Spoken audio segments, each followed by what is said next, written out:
And we will start with the first talk. Will be by Pascal here, who will tell us a bit more about one of the latest features at Zenly and how it's done. Please welcome Pascal.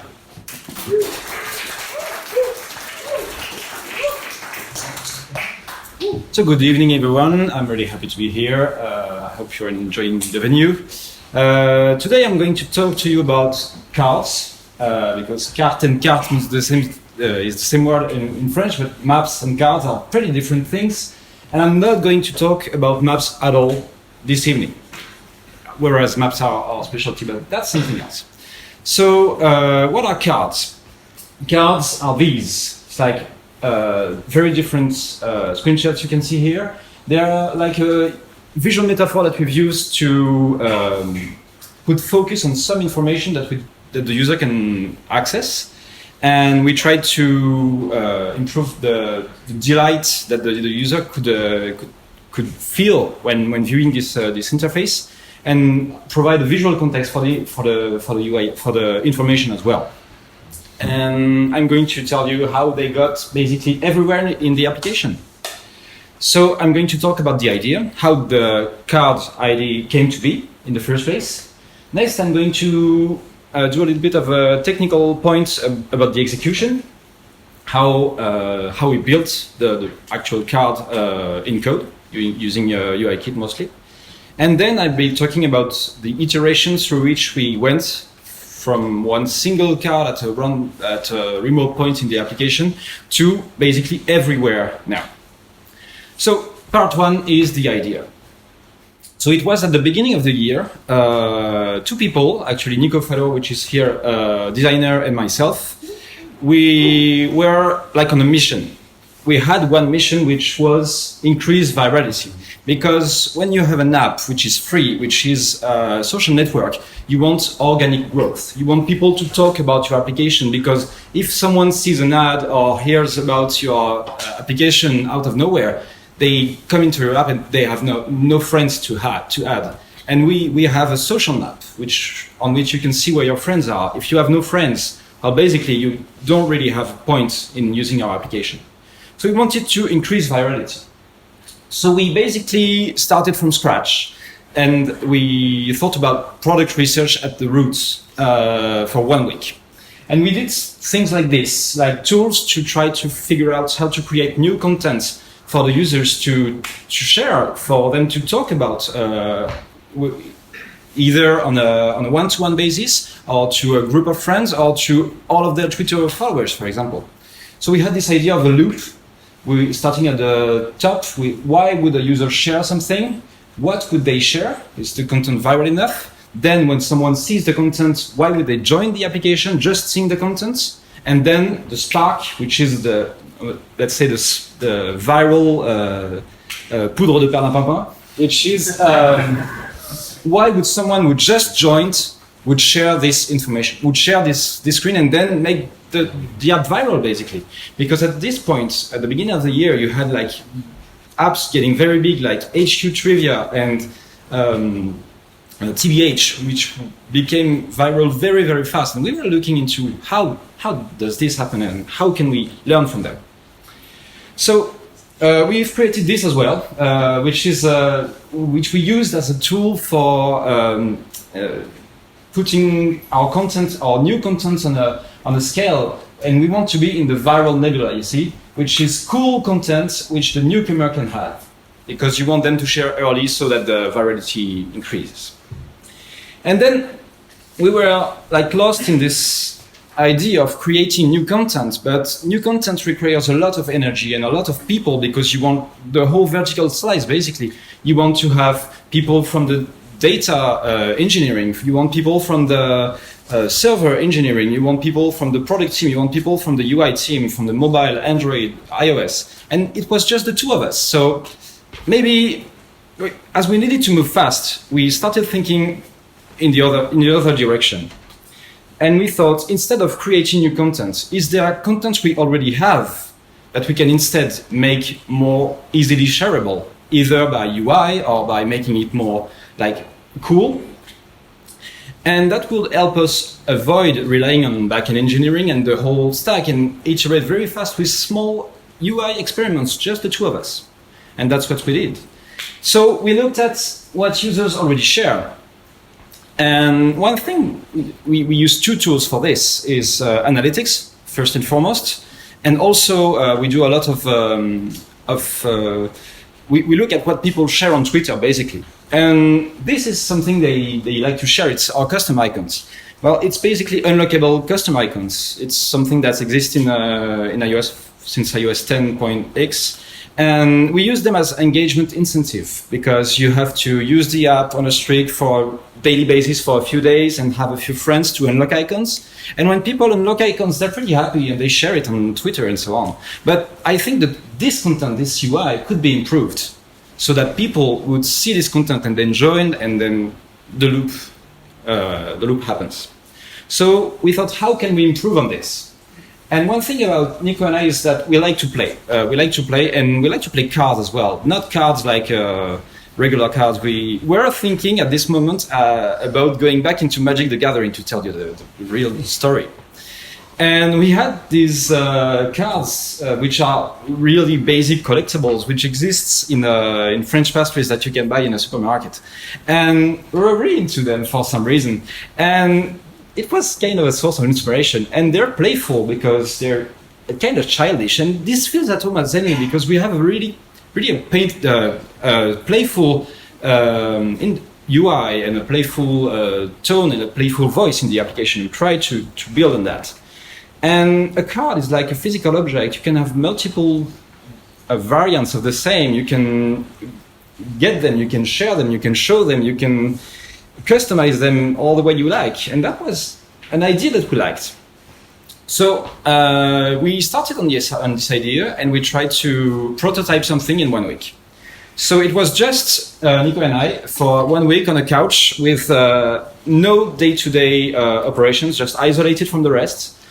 And we tried really working on a very, very tight loop with bouncing ideas and technical possibilities and technical limitations together, because he was the designer, I was the developer, and we still have ideas and technical sensibility together. So that's useful. And we tried to go as fast as possible, even though it wasn't clean enough, even though it was not by the book, I would say. We tried to create a prototype on a very tiny scope without trying to integrate into the app at all, like mocking everything.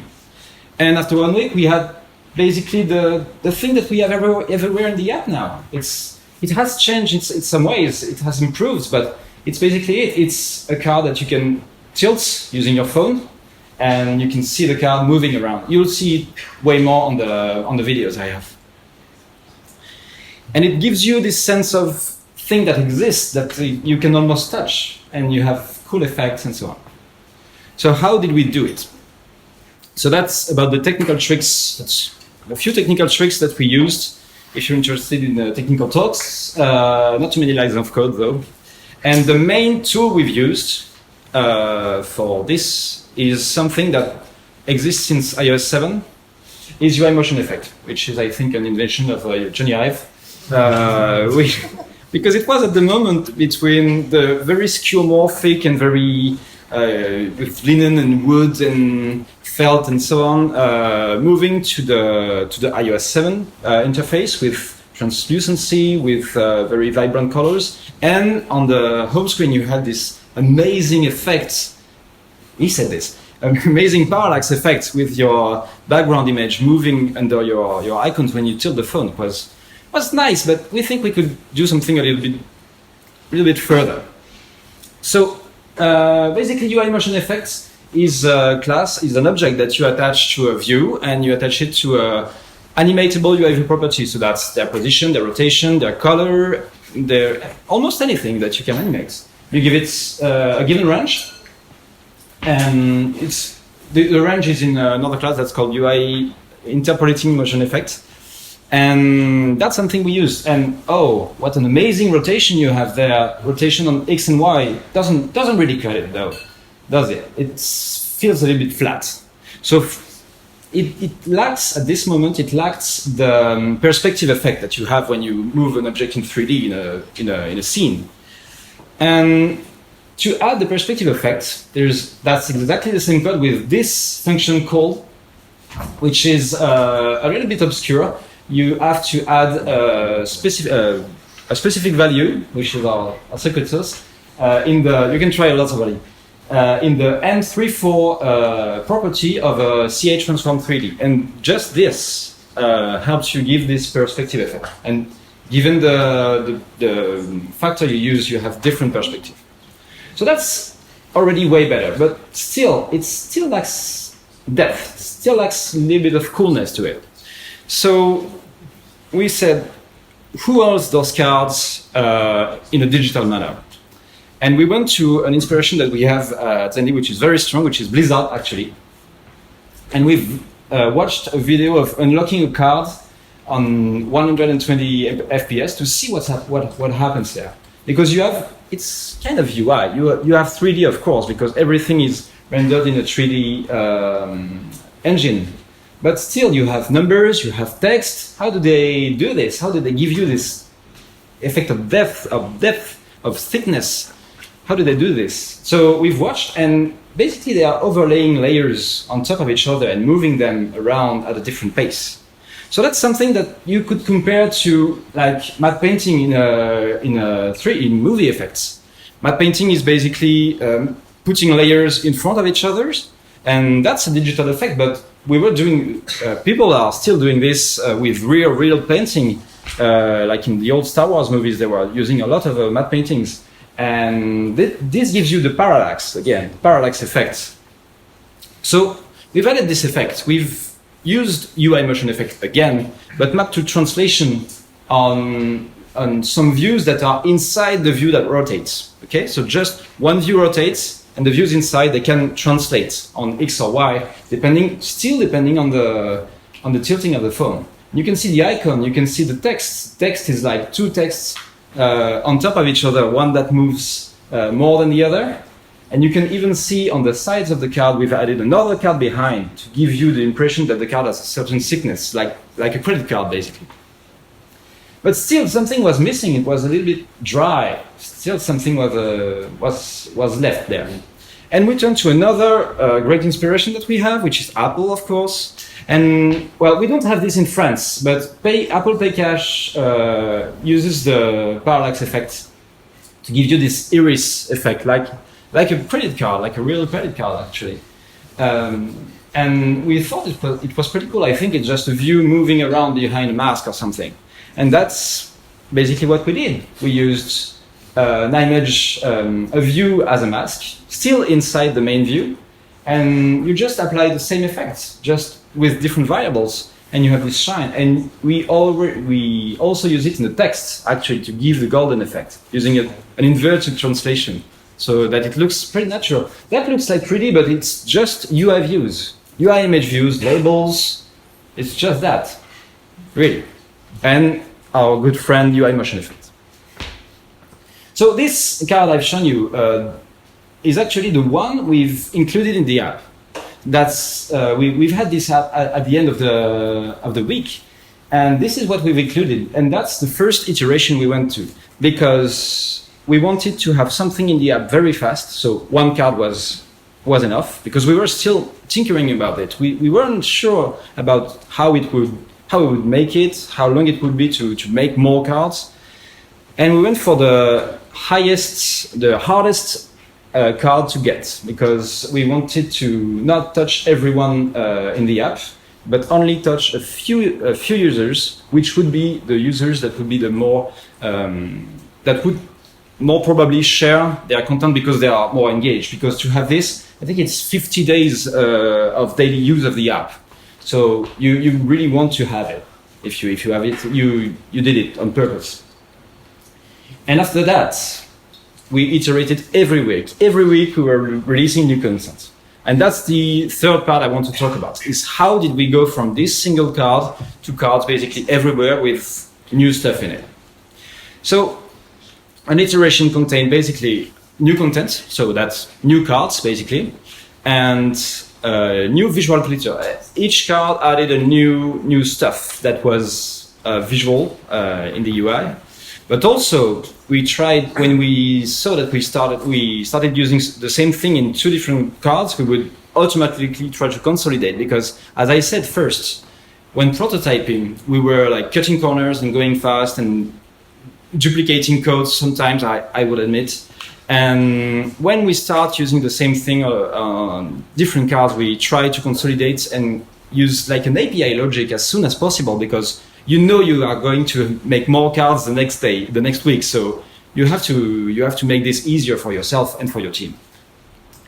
And we were trying to improve performance as well, because the cards, it's lots of views, it's using special effects. Sometimes, as you will see, you have particles, animations all over it. And we try to see what works, what doesn't, and try to keep the performance as good as we can, but on the iteration after. And one very, very important fact is also that we've been watching closely at the statistics. We've been watching closely at how people are using what we've made. So that means you have to think up front about where to put your probes, your stats, your events, and know how you are going to be able to tell what people are doing with this. One very important figure that we had was the ratio between when the card is opened and how many people open this specific card and how many people share this specific card. So that would help us see, because still our mission was virality. So we wanted people to share, not just to give them fancy things to see. We wanted them to tell their friends. So that's something that we were very interested in. So I have a few examples of iterations we made after that. So that was the other icons. That's the first. We even made a card for the first icon that you don't have to unlock because you already have it. So we went from very few people having the cards to everyone basically having the cards. So we made everybody happy with it. Then we went to the watchers. So that was, before we made this card, that was just like a button on my profile screen, which told you how many times we've been watched within the day and by how many friends. And we made a card about it. And for this one, you have different medals depending on how many people watched you. So that's the silver medal. But they were the same card, but with different color schemes. So we iterated on making it easy to change the color scheme of a card, which I'll go back to in a minute. Then we went to the friendship facts cards. So these are very different. They're already way more personal, because they're about you and a friend of yours, and it's data that's only between you and a friend of yours. And still, we wanted people to share them like on a one-on-one basis with their friend, for example. And we've added the carousel because we wanted to show the user more information, not between different tabs, but between a single tab, show different information with a different context every time. What you have to know about this is that when we did this, it was just a scroll view with everything loading at the same time. So within our tests, we decided that it was a little bit dangerous to go over 3 cards for certain devices. So that's a hard limit that we kept for a few weeks actually. I said if we want to go further than this, we'll have to re-engineer basically the carousel and go with a way more robust technique. But we lived with this with no problem for weeks. We had the BFF cards, which are like information about your habits with your friends, like how many times do you see them, how long do you see them during the day, at what hours of the day do you see them. For these, we really wanted to make them shine, really wanted to make them different from the others. And you can see this really nice holographic effect in the background, which is a little bit different from the regular shine we have on the others. And we also added Lottie animations on this, because the animation you see on the party emoji here is actually a Lottie running on the loop. And the last one was, it's not the last one we've released a few ones, but the last one in my examples is the emoji, the emoji cards, which you can see on one of your friends. how many of you, what's the emojis they've most received and what's the emojis they've most sent. And for this, we had another kind of problem because we have dozens of emojis and we add some when we feel like it. We added some for Christmas, we added some for Halloween last year, we added some for the World Cup. Sometimes someone says on Twitter, hey, that would be nice to have this kind of emoji. And if sometimes, like when it was very, very cold in Paris this year, we've added, like, because we wanted to, we've added icicle emoji. So, and they can be added to the application without having to recompile. They can be added on the production application. So we can't make an infinite amount of cards, can we? Well, we basically did, because for this we've used, we thought about the old version of iTunes. I don't know if you remember when you would tap an album, it would show you all the track lists in colors that are determined from the album cover art. So we basically use the same technique, determining colors from the emoji itself, and we have basically an unlimited amount of color schemes there. So I have a few advice on how we were able to move fast and how maybe that can be applied to anyone. So for these specific iterations, we had the designer and developers working very, very tightly together. I mean, they were like sitting next to each other and going back and forth on Sketch, outputting the colors and so on, really, really iterating very fast. Because sometimes you see something on Sketch, it feels a certain way, and then you see it in an app, and it feels kind of different. You want to tilt things, you want to have things a little bit differently. We did make changing visuals as easy as possible. So that's an example of a quite obscure structure that we used for the friendship facts cards. And the thing you can see on top here is all of the emojis that are moving on the card. Their positioning, the amount they can move, their size, everything is in there. So it was really, really easy to move things around, and we didn't have to make a ton of different cards. We basically used one card and just changing the color schemes and the emojis, and you're fine. And then this aspect is really important for us as well, because it really helped us iterate very fast. You don't want, when you are changing a color or moving an icon around, you don't want to be building the whole app and having the right account with the right data to show the right card and go to the screen where you have your card.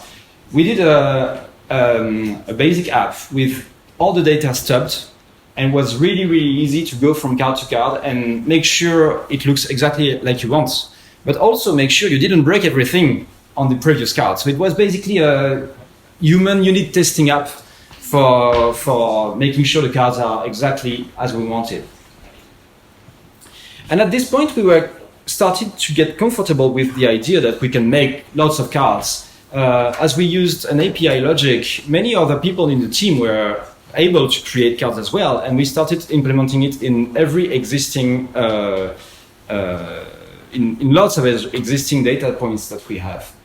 And we decided to create basically a new feature this time that would be built around the card, and that is username. Because I don't know if you've used Zenly, but if you wanted to add Zenly until a few months ago, if you wanted to add someone on Zenly as your friend, you had to know their phone number, or you had to be the friends of one of their friends and go look for them in the profiles.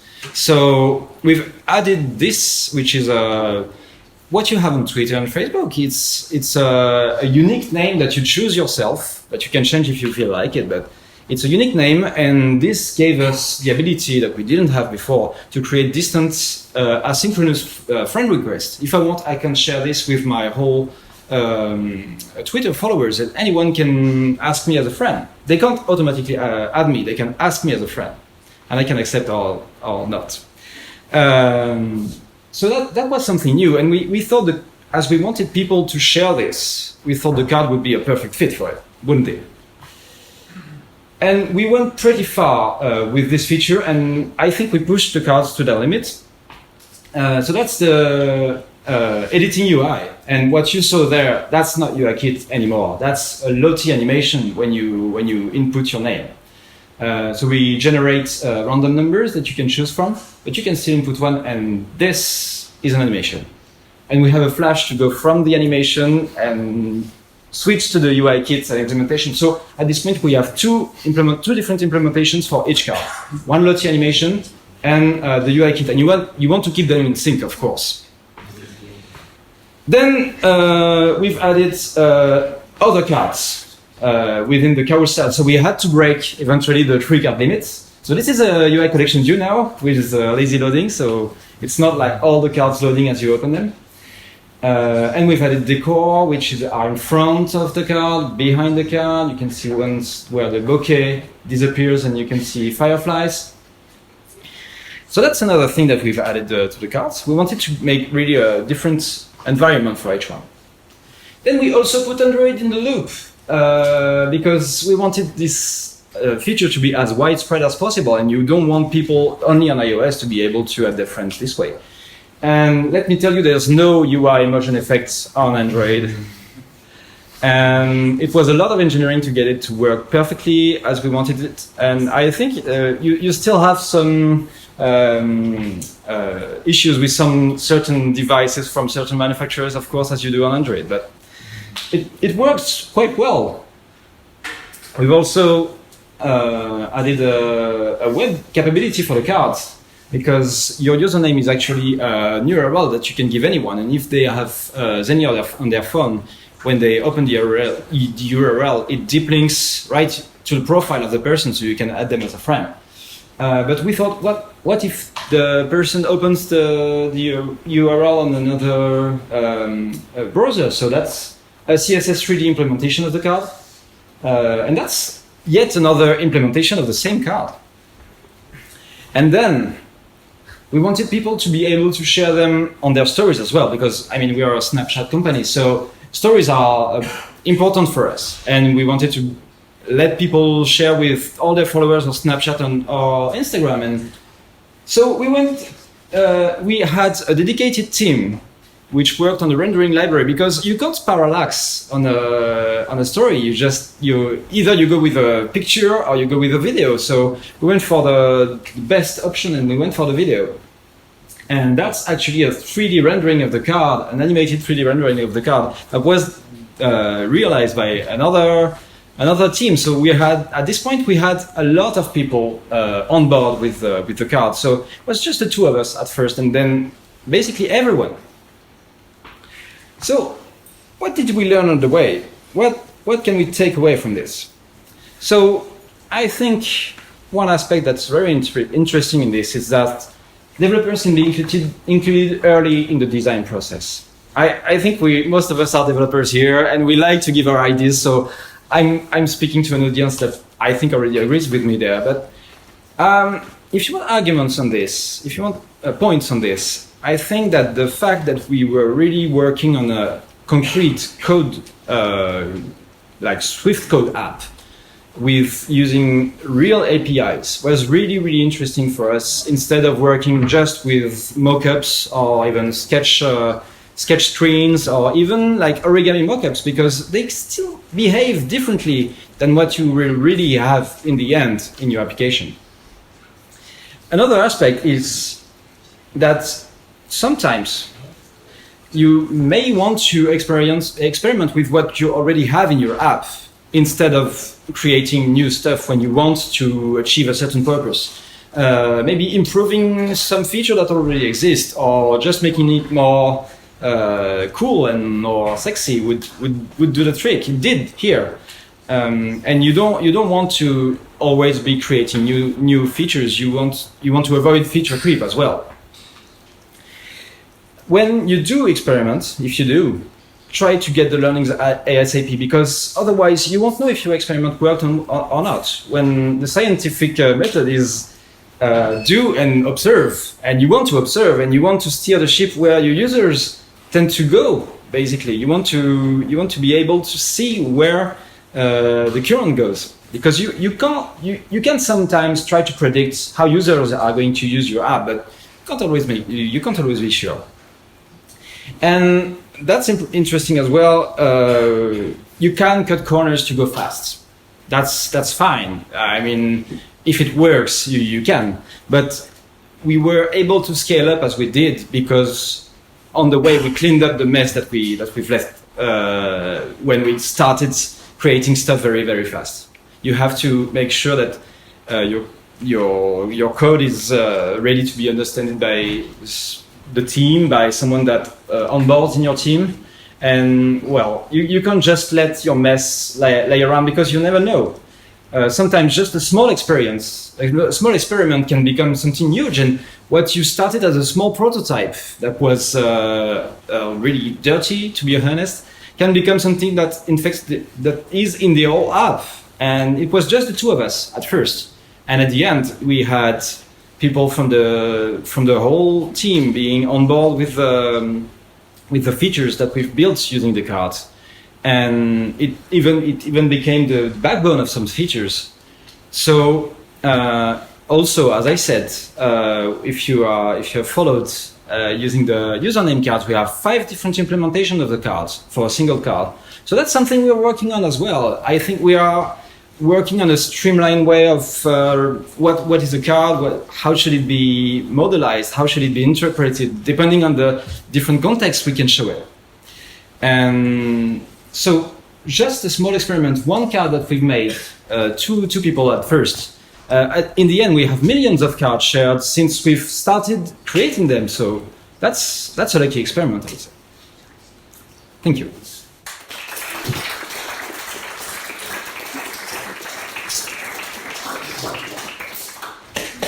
Do we have some questions? Don't have a mic. Yeah, so speak loud. Yes. Yes. Why you don't keep the CSS version of the card to be available for Android as well or iOS?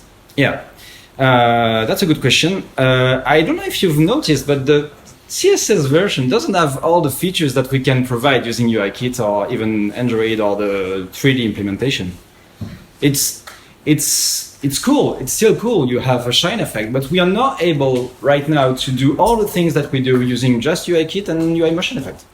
So right now we prefer working with these different implementations and try to take the time to look at really less solutions that would cover the same scope, I would say.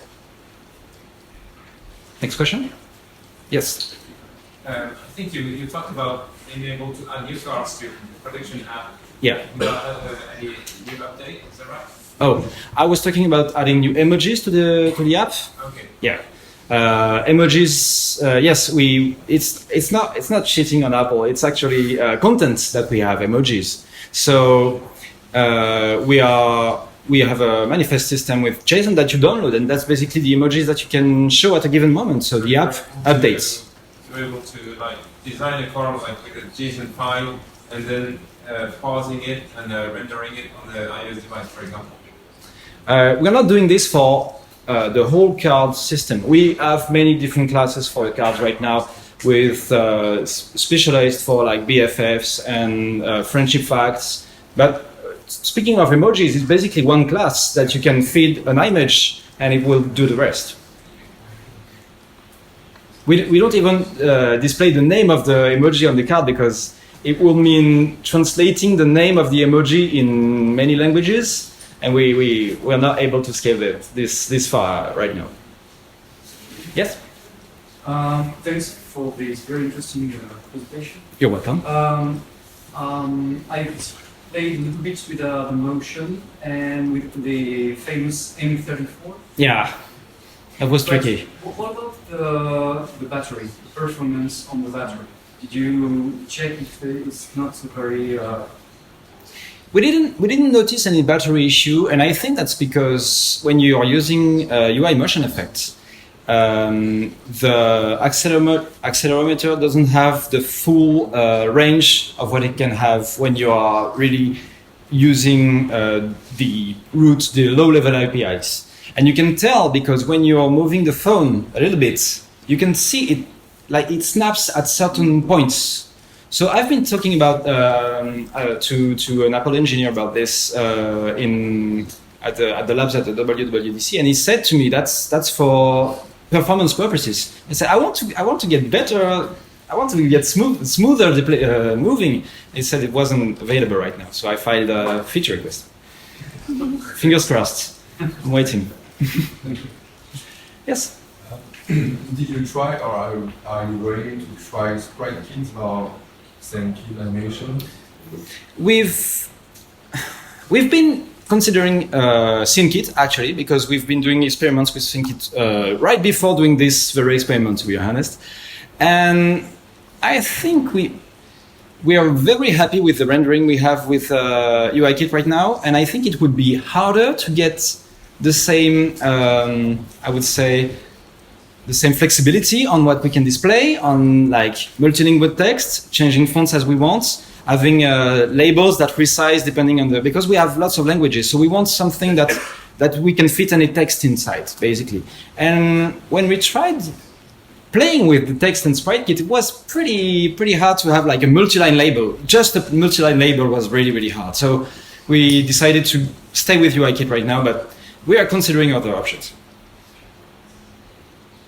No other questions? So I would just say we have one open position in the iOS team, so I'll leave it at that. Thank you very much.